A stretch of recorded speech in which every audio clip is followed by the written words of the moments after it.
nutritious, but more plentiful food that creates, guess what? Obese people. Poor people are obese. Why?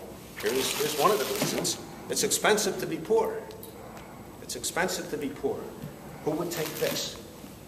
Now, another thing. We've seen in our mobile food pantry, which Michael will talk about in a little bit, people don't take the fresh produce. Why? Excuse me, madam, why don't you take the carrots or the sweet potatoes? I don't know how to prepare them. People don't know how to cook anymore. And as long as there are dollar meals at McDonald's,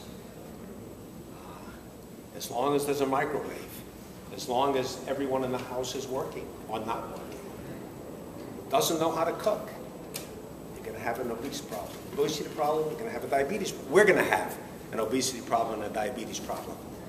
How long is that going to take to change? It's taken 30 years for a large segment of the population to stop smoking. It's going to take 30 years, Larry Zippin says, to change the eating habits of Americans. But nothing about what we do is simple. The needs are growing like this. The demand is growing like this. And our support in terms of donated food and money is sort of plateauing a little, still going up a little. But food manufacturers now, I'll get to that. We'll let Michael get to the mobile food pantry. We used to be the recipients. Food banks used to be the recipients of manufacturers' largesse. We still are, but not to the extent that it was. Why? It used to be there was sloppiness in the manufacturing process, so a company would overproduce whatever it is. The overproduction would be donated to food banks. You're trying to capture me, aren't you? But I got to keep moving. The witness protection program doesn't. So there's less overproduction. Their manufacturing techniques have also gotten more sophisticated. So the number of upside-down labels on cans has been reduced. And when those errors happen, instead of giving those cans with the upside-down labels to food banks, they're selling it to secondary market, dollar stores. They get 30 cents for a can versus nothing for a can.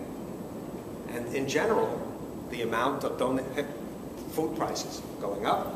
USDA, big supporters of food banks. We get a lot of food from USDA. Price of food goes up, the government isn't going to be able to buy as much food to give to food banks. Another source of largesse, if you will, of donated food is declining. So, without belaboring the point, the need is great. Your support is colossal. It will make an immediate difference once this check clears, if the doctor gives me the check. He's a fake one. I made an appointment even. I had a back problem, but he's still not giving me the check. But anyway, it will have an immediate impact on a lot of people. And we hope that we can, under Gary's administration, we hope we can engage Rotary in a more hands-on way going forward. Volunteers are always needed for substantive work, not manual labor. And I hope that this relationship will only grow from tonight on. Michael, would you... Thanks, Larry. So the big question is, we've seen 152% increase in the number of people we're serving, 200% increase in the amount of food we're providing. What's next? The problem with food insecurity and hunger in America is only going to get worse. We know that the projections for unemployment are going to extend, high unemployment will extend out beyond 2019, 2020, perhaps longer. Job replacement isn't at the level where it was. People are earning, if they're getting a job back again, far less than they were before.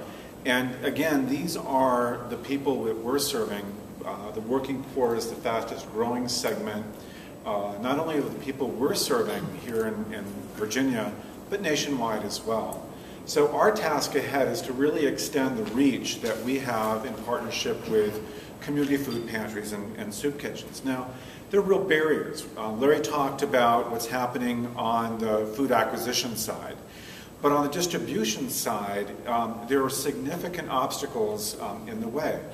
We've doubled in the volume we're providing, but church pantries haven't doubled. Their congregations haven't doubled. Their volunteers certainly aren't doubling. In fact, their volunteers are aging. The people who direct these food pantries are often in their 60s, 70s, maybe 80s. And there isn't the next generation of church volunteers coming up to take their place. 84% of our pantries are staffed entirely by volunteers. So think about the leverage. The reason we're able to turn $10,000 into 40,000 meals is because of the leverage we have with the volunteers throughout our system. Church pantries don't have the storage. You know, their buildings haven't doubled in size. They're operating a pantry perhaps out of the basement. And they don't have the storage for dry goods, but especially for perishables, produce, dairy products, protein-rich foods that we know are absent, as Larry showed you, in the diets of the people that we're serving. They don't have the financial resources. In fact, in many of the pantries we're working with, the volunteers are pantry clients themselves. Wasn't always the case, is increasingly so. And the majority of our pantries are open as needed or perhaps once a month. They're not operating like 7-Elevens, open 9 to 9, Monday through Friday. So our strategy with the mobile food pantry is to assume more direct involvement in the provision of food to people in need. The mobile pantry extends our reach to the underserved. We're able to get into areas with high poverty and little access to food pantries and food assistance. And we can do that without adding to the burdens of traditional food pantries and small churches that don't have the people and the resources to take on a major presence in emergency food distribution, especially in the rural areas. We're able to bring the food in on a truck. We set up in a church parking lot or a school parking lot or a centrally located place. We pull tables out of the truck and arrange the food farmers market style around the truck that people can then move around and take the food and move on. So the burden to local agencies is far less. One of the chief advantages is that we're able to increase the distribution of really nutritious food. This photo is of a woman named Lisa who lives in Nelson County and is receiving food at our pantry, our mobile pantry distribution site there. And she is someone who a year ago had hospice care in the home. She was in severe liver failure. She pulled through, is now living on $800 a month, unable to work. She is an example of a very significant segment of the population we're serving. People who have health concerns, are not able to work, and are getting by on very little income. She also has health needs that really require her to have healthy food.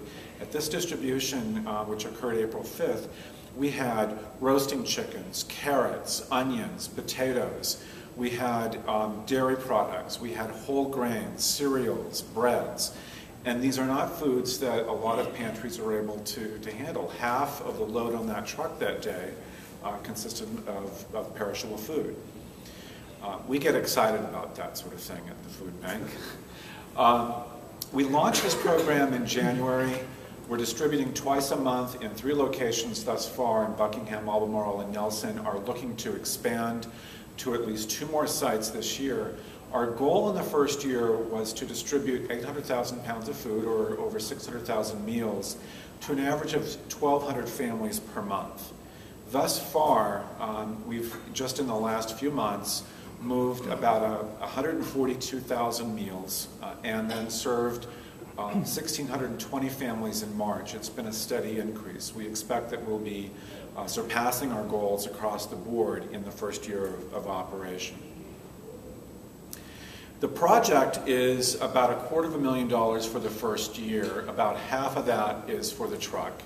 And we've raised about $215,000, including the grant from Rotary.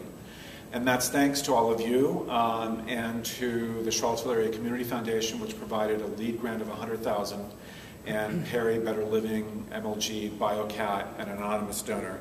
We're here tonight to say thank you.